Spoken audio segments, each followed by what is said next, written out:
Uma possível guerra entre as duas maiores potências do planeta, ou até mesmo uma terceira guerra mundial, segundo algumas manchetes mais sensacionalistas chegaram a sugerir essa semana. Mas será que Estados Unidos e China podem realmente entrar em guerra por causa da situação em Taiwan? Eu sou Daniel Gallas, da BBC News Brasil em Londres, e neste vídeo eu explico sobre o que está acontecendo agora e por que isso tem deixado tanta gente preocupada. Também vou falar sobre quais as chances reais de uma guerra, dar um contexto histórico e, no fim, o que deve acontecer agora. Lembrando, a situação de Taiwan é há décadas um dos pontos mais antigos e mais sérios de tensão da diplomacia internacional. Primeiro, vamos às razões da atual escalada nessa crise. Neste mês, a China deu uma impressionante demonstração do seu poderio militar. Em questão de poucos dias, 150 aviões militares chineses, incluindo alguns com capacidade nuclear, invadiram um espaço aéreo considerado por Taiwan como Zona de Defesa Nacional. Esse espaço é diferente do espaço aéreo de Taiwan, que não foi invadido. Mas tanto Taiwan como potências ocidentais consideraram a invasão uma espécie de ato de agressão. Isso ficou claro nas respostas que vieram dos líderes. A primeira a falar foi a presidente de Taiwan e ela prometeu fazer o que for preciso para defender a ilha. Taiwan does not seek military confrontation. It hopes for a peaceful, stable, predictable and mutually beneficial coexistence with its neighbors. But Taiwan will also do whatever it takes to defend its freedom and democratic way of life. Mas a briga entre China e Taiwan logo escalonou em uma disputa diplomática entre Pequim e Washington. A Casa Branca acusou a China de provocação. Well, we remain concerned by the People's Republic of China's provocative military activity near Taiwan, which is destabilizing, risks miscalculations, and undermines regional peace and stability. We urge Beijing to cease its military, diplomatic, and economic pressure and coercion against Taiwan, and we have an abiding interest in peace and stability across the Taiwan Strait. That's why we will continue to assist Taiwan in maintaining a sufficient self-defense capability. E a resposta chinesa aos americanos foi dura, como mostra essa nota emitida pelo Ministério das Relações Exteriores, que diz: Taiwan pertence à China e os Estados Unidos não estão em posição de fazer comentários irresponsáveis. A independência de Taiwan, entre aspas, não leva a lugar nenhum. A China tomará todas as medidas necessárias para esmagar resolutamente todas as tentativas de independência de Taiwan. A China tem firme determinação e vontade de salvaguardar a soberania nacional e a integridade territorial. Os Estados Unidos devem corrigir os seus erros. As palavras, como a gente viu, são muito duras. Mas agora, será que o risco de guerra é real? A questão entre Taiwan e China é mal resolvida há pelo menos 7 décadas, e nós já vamos falar mais sobre isso. Nesse período, as duas partes nunca entraram em um conflito bélico aberto, e a comunidade internacional, principalmente os Estados Unidos, sempre buscou formas de se manter próxima dos dois lados do conflito para não prejudicar os seus próprios interesses na região. O que os analistas temem agora é que essa nova escalada de tensões não seja apenas o mais do mesmo que vem acontecendo nos últimos 70 anos. O ministro da Defesa de Taiwan disse que a China já teria hoje a capacidade militar de tentar invadir a ilha nos próximos anos, e afirmou que Pequim trabalha com a ideia de uma invasão daqui a 4 anos. As incursões dos aviões chineses seriam parte desse exercício e planejamento. E a ideia de uma invasão não é paranoia. Pequim sempre disse abertamente que a ilha de Taiwan seria recuperada pelos chineses em algum momento da história, mesmo se for necessário fazer isso à força. Agora é uma boa hora para discutirmos um pouco de história e como chegamos a esse ponto hoje. Nos anos 40, a China passou por uma guerra civil entre dois lados, os nacionalistas e os comunistas. Em 1949, os nacionalistas derrotados, conhecidos como Kuomintang, fugiram para Taiwan e montaram um governo capitalista e democrático na ilha. Os dois lados sempre disseram serem os representantes verdadeiros da China, o que forçou a comunidade internacional a se posicionar sobre quem deveria ser reconhecido como um país. Inicialmente, a maior parte dos países reconheceu Taiwan, mas nos anos 70 houve uma reviravolta na diplomacia internacional. Os Estados Unidos do presidente Richard Nixon resolveram se aproximar da China como parte de uma aliança estratégica contra um inimigo comum de ambos na época, a União Soviética. Se você quiser entender mais sobre a história da China e de Taiwan, Nós da BBC News Brasil fizemos um vídeo só sobre esse tema. Eu vou colocar o link na descrição desse vídeo. Confere lá. O resultado de toda essa mudança histórica foi a criação em 1979 de algo que ficou conhecido como a política da China única. Os Estados Unidos e diversos outros países, entre eles o Brasil, passaram a aceitar a ideia de que só existe uma China e que Taiwan é apenas uma província rebelde. Como resultado, Taiwan perdeu todo o reconhecimento internacional que tinha, inclusive com o fechamento de embaixadas de diversos países na capital Taipei. Mas os americanos não abandonaram a ilha por completo. Eles continuaram apoiando a autonomia, inclusive vem financiando há anos o armamento militar de Taiwan. Essa solução improvisada de reconhecer apenas a China, mas oferecer ajuda direta a Taiwan, vem se sustentando há 40 anos, mas sempre com diversos pontos de tensão. Em 1995, nas vésperas de uma eleição presidencial em Taipei, a China conduziu testes com mísseis nas águas de Taiwan. A região foi rapidamente ocupada por diversos navios de guerra dos Estados Unidos e as tensões acabaram se dissipando. No começo deste ano, Taiwan voltou ao noticiário internacional com especulações de que a ilha declararia formalmente a sua independência. Há anos, esse é o maior temor do governo de Pequim. Mas a presidente de Taiwan, Tsai Ing-wen, descartou a ideia em entrevista à BBC em janeiro deste ano. Need to declare ourselves an independent state. We are an independent country already, and we call ourselves Republic of China, Taiwan, and we do have government, we have the military, and we have election. A escalada de tensões só vem aumentando desde então. Neste ano, mais de 620 aviões militares chineses já invadiram a zona de defesa de Taiwan, um número recorde. No ano passado, isso já vinha acontecendo, mas em uma escala bem menor, com menos de 400 aviões. Agora, o último ponto do vídeo: o que deve acontecer de agora em diante. Nem todos acreditam que a China realmente queira invadir Taiwan. Em junho, o chefe das Forças Armadas americanas, o general Mark Milley, disse que a probabilidade de um conflito é baixa e que os chineses querem apenas testar a capacidade militar de Taiwan.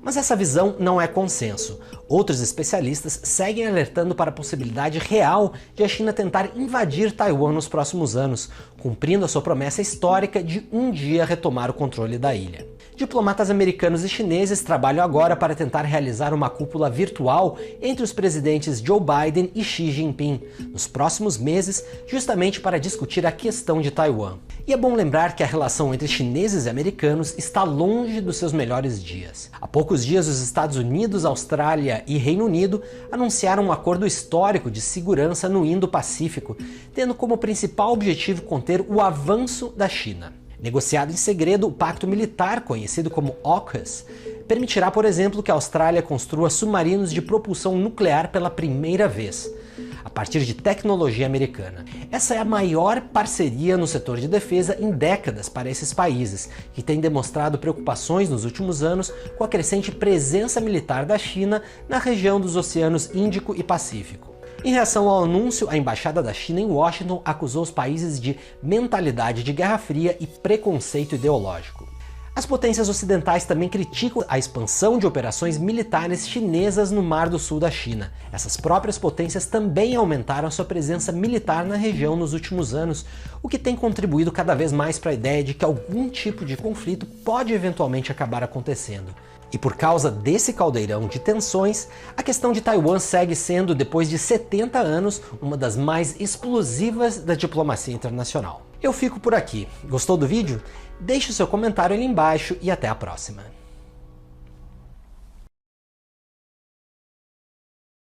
Taiwan é há 70 anos o que muitos descreveriam como um autêntico quebra-cabeças internacional. Não existe consenso nem sobre o nome da ilha, que também se chama República da China.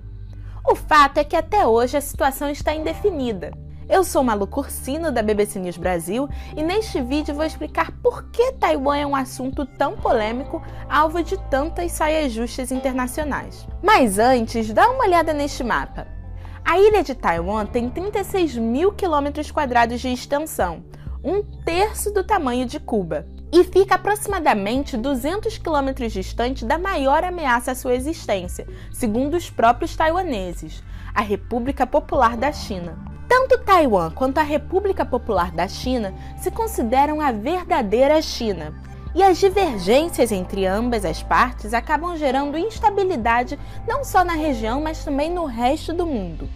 Mas por que os dois territórios se declaram como a China autêntica?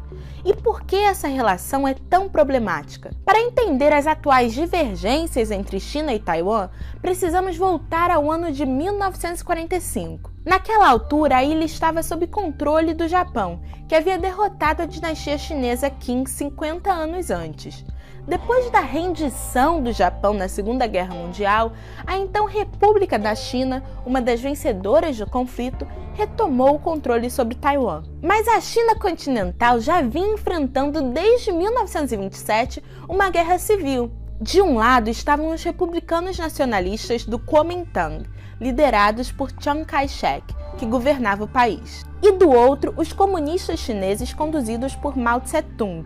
No final, o Partido Comunista Chinês saiu vitorioso e em 1º de outubro de 1949, Mao Tse-tung proclamou o nascimento da República Popular da China.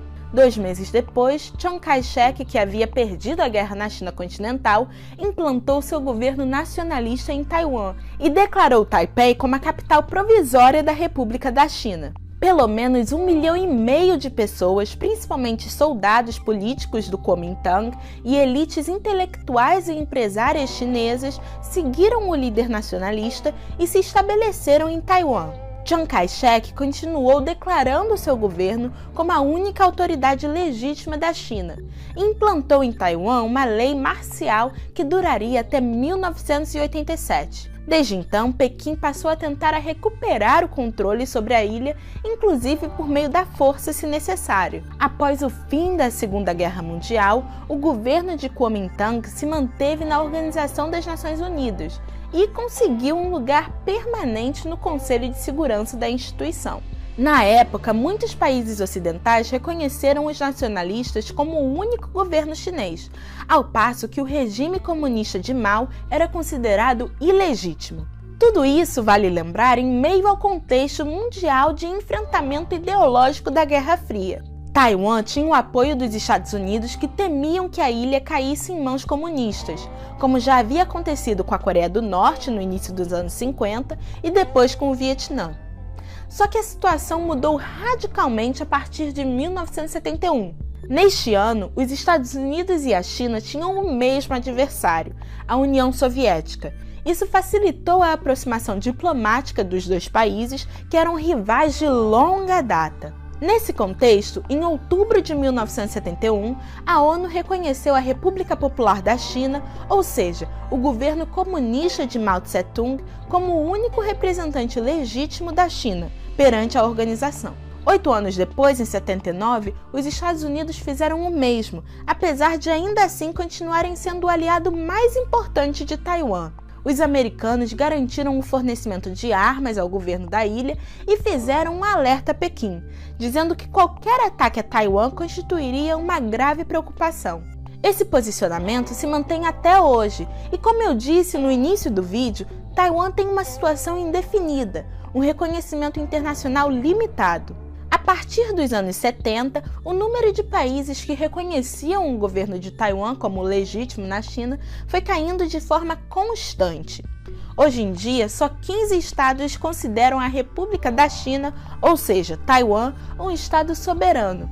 O Brasil deixou de reconhecer o governo da ilha em 1974. A República Popular da China se nega a ter relações diplomáticas formais com os países que reconhecem o governo taiwanês, como Guatemala, Nicarágua, Honduras e Paraguai. Isso porque o país considera Taiwan uma ilha rebelde que faz parte de seu território. Os governantes taiwaneses, por sua vez, defendem que a ilha é um estado soberano com constituição e governo próprios e um exército com mais de 300 mil militares.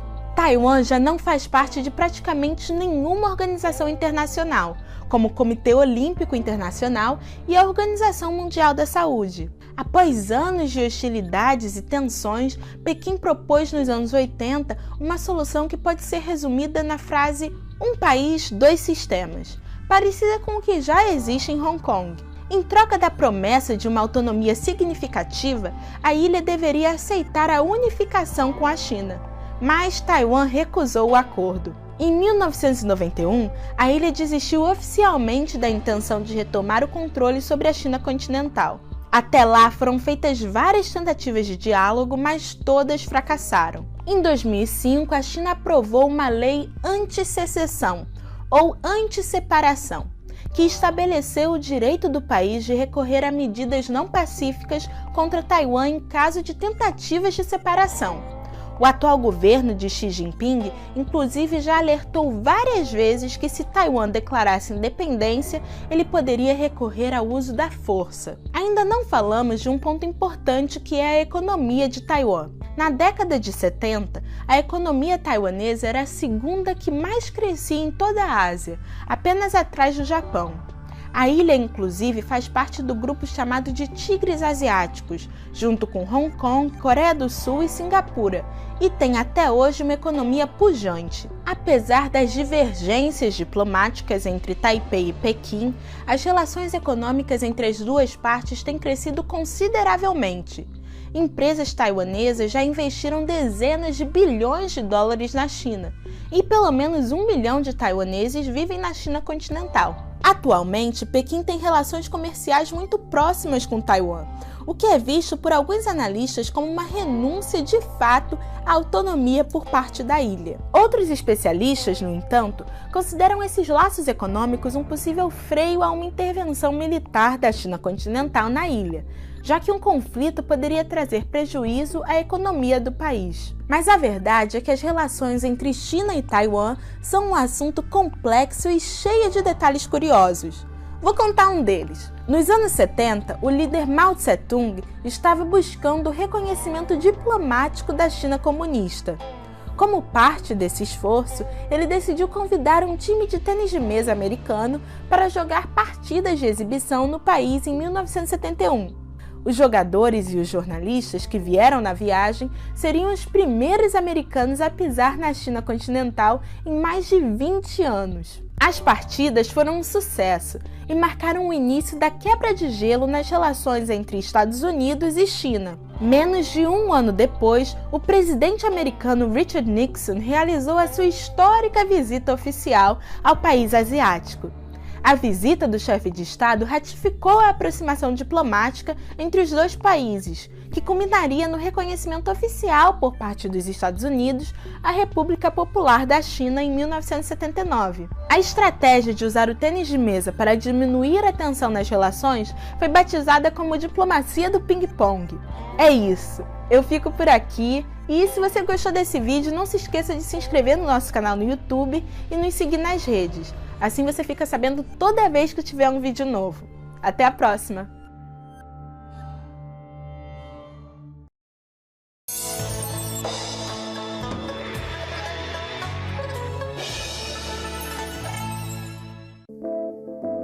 Luzes, cores, fé. Banhada pelo Oceano Pacífico e os mares da China, a ilha de 36 mil quilômetros quadrados na Ásia Oriental tem uma longa história. Taiwan tem governo democrático, moeda nacional, participa do comércio mundial, prioriza a educação e tem padrão de vida próximo aos países desenvolvidos. Mas nem sempre foi assim. A ilha viveu sob domínio chinês a maior parte do tempo. Por ser bela, durante a ocupação portuguesa em 1600, ganhou o nome de Formosa. Seguiram-se tempos instáveis. Em pouco mais de meio século, Taiwan foi da Espanha, da Holanda e voltou a ser uma província da China.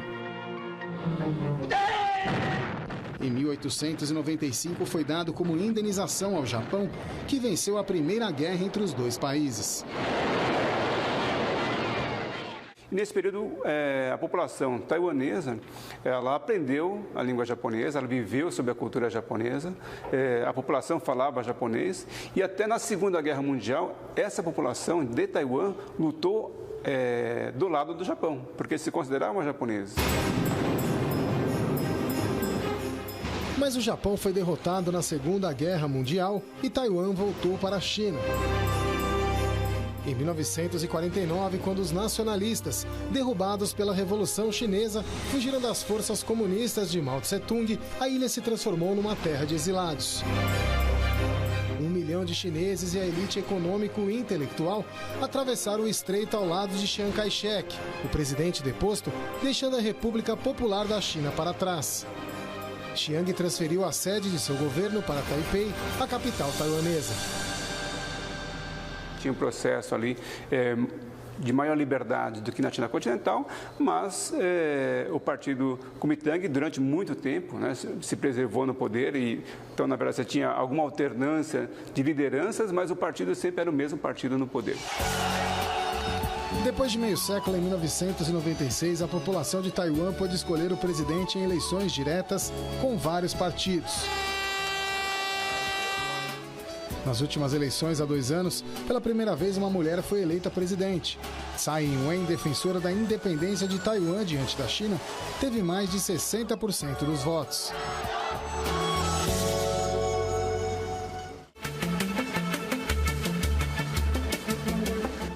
E aqui estamos nós nas ruas de Taipei.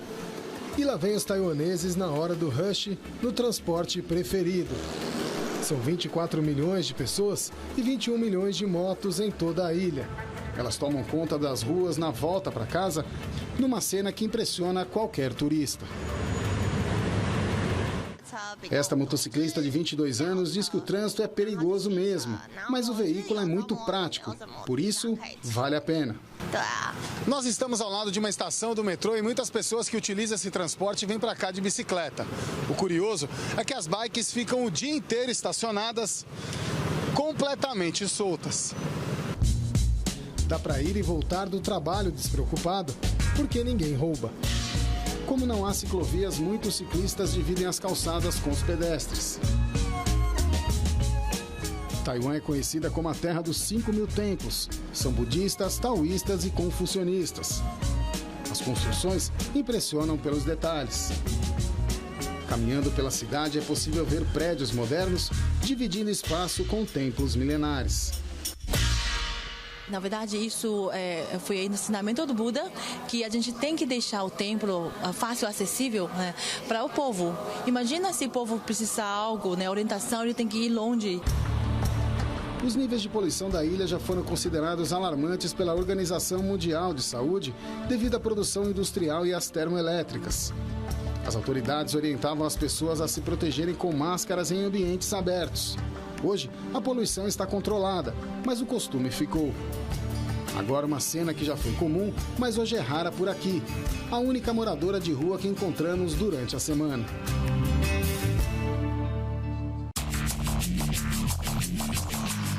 Quando a noite chega, a cidade se enche de luzes. E é aí que entram em cena os tradicionais mercados noturnos. São cerca de 300 em quase todas as cidades. São dezenas de barracas com roupas, sapatos, relógios, frutas e muitas comidas típicas.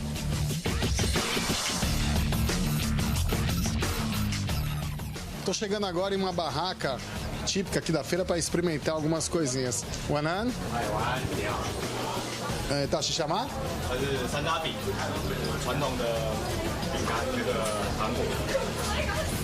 Esse biscoitinho aqui é feito de uma planta típica aqui de Taiwan.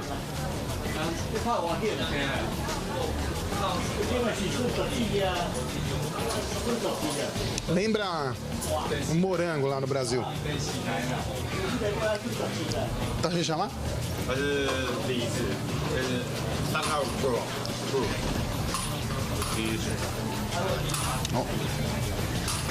É uma ameixa aqui da região, só que ela tem essa coloração vermelha.